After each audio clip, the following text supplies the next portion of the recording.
Okay, so today I want to talk to those out there who are looking to get into filming and self-filming at that. The most common question I get asked is, what camera should I buy?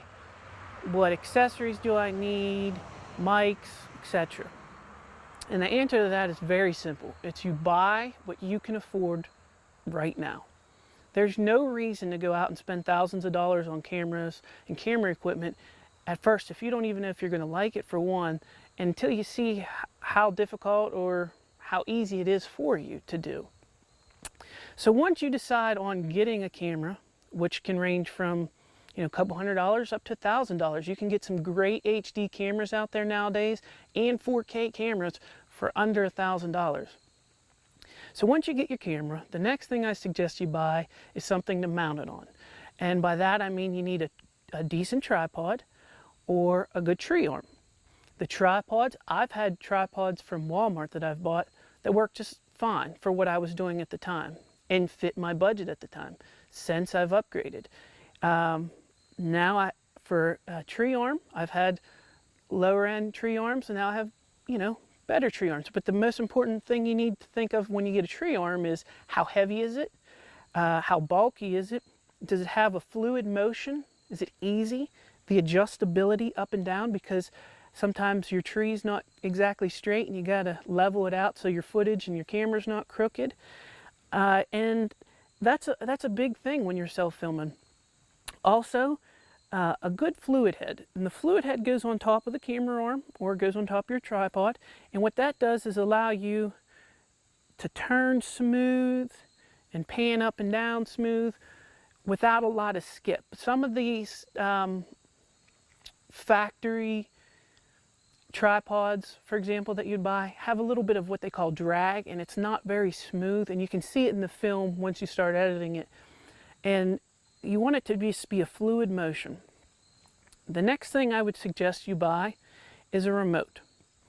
The reason I say to buy a remote is because it cuts down on movement, and I can't stress on cutting down on movement, especially when you're self-filming.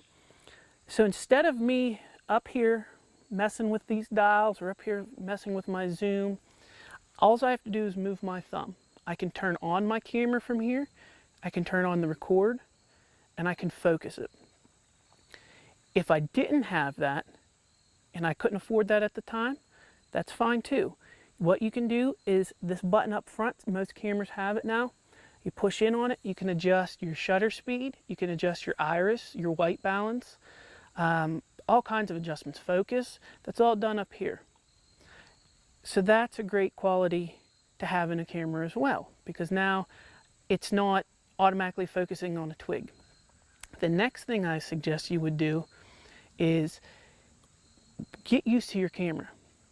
Have someone walk through the yard or go out and scout deer and practice filming them. Hang your tree arm in the tree and practice. Try and follow them. Hold your bow in your hand. Try and follow them. Make sure you can keep them in frame with that smooth motion. To get a feel for it, you don't want to climb up into a tree and have all this stuff set up and be like fumbling around trying to figure it out, because that's not the time to do it. Another thing I practice on doing, or I try to do when I'm self-filming every time, is if I know the area pretty well and I know where the deer are coming from, I have a general idea, what I'll do is I will zoom in to the furthest point and focus in on a briar or something to make sure that's in focus so I'm not messing with it. Also, I make sure my camera's out of autofocus, it's on manual. That way, if a deer walks by, it doesn't focus in on that limb and you don't realize it, and the deer's back here, now the deer's all blurry and your limb's in focus. So what I do is I make sure I'm focusing at a greater distance to make sure it's in focus. Then what I do is I'll back it out about halfway, so it gives me enough room in frame to watch. If the deer comes in, I can follow him and it's not real tight on him, or the turkey or whatever animal you're hunting. And so that's what's great about the remote, because instead of me having to come up here and do it, I can just do it all right here. Cuts out a lot of movement, cuts out a lot of time. Another great piece to have is a shotgun mic, which is great to have. You can buy a variety of them. They range from you know, $50 and to a couple $100. It's all on what your budget is. And all you do is, most cameras have a hot shoe on top, and you just slide this right down through there, turn this knob to lock it down on, flip the on switch. Some of them don't even have an on switch, and you plug it in your mic port. This here is a windscreen, and what that does is it cuts down on wind noise, especially if you're sitting on the side of the edge of a field and it's real windy. Cuts down on a lot of wind noise, which is great. So when you're watching your video and you're editing, it's not like, because it will pick it up. And those are like the key points that I would suggest you starting with. Like I said, you don't need to spend a ton of money on camera gear. You just need to get the basics till you learn the basics. Once you get it under your belt and you're comfortable with it, if you're wanting to learn more and you want a different look or a different style, then you can start upgrading. You know, sound is very important. I have mics on my good cameras. I have mics on these cameras. I have wireless mics on me.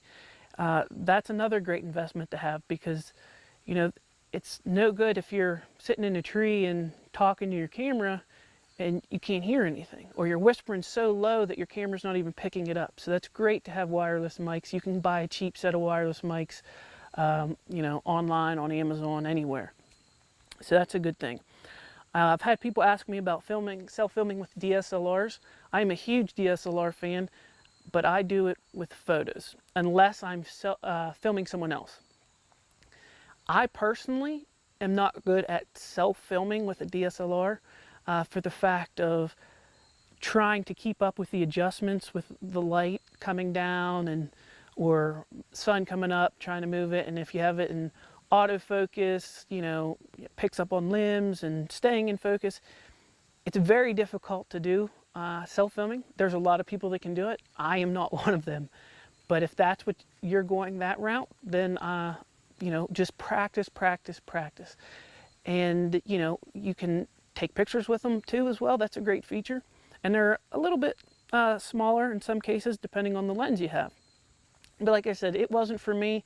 I'd rather have a camera if I'm self-filming, and then a DSLR if I want to do pictures, or DSLR if I'm shooting B-roll for other people who are filming and using my big camera for the hunt.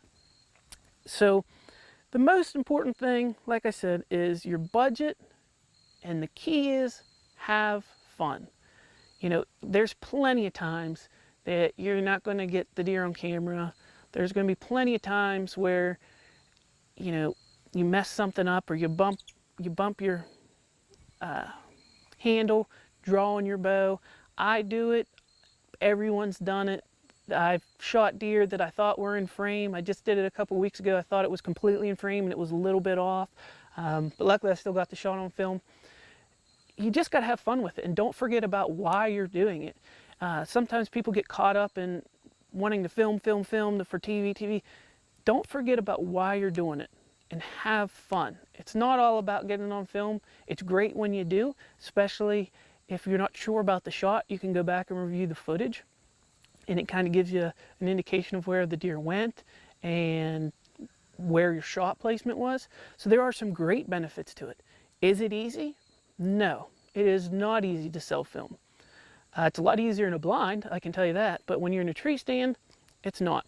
Another thing I forgot to tell you is I like to keep my tree arm about waist level. So if I'm standing on my platform in my tree stand, it is at waist level. So all I have to do is reach down and grab it. Sometimes it's even a little bit lower, in case I know that there's a good trail to the right. I want to be able to shoot over it, but I want to be able to spin that camera around and make sure that I can get that trail.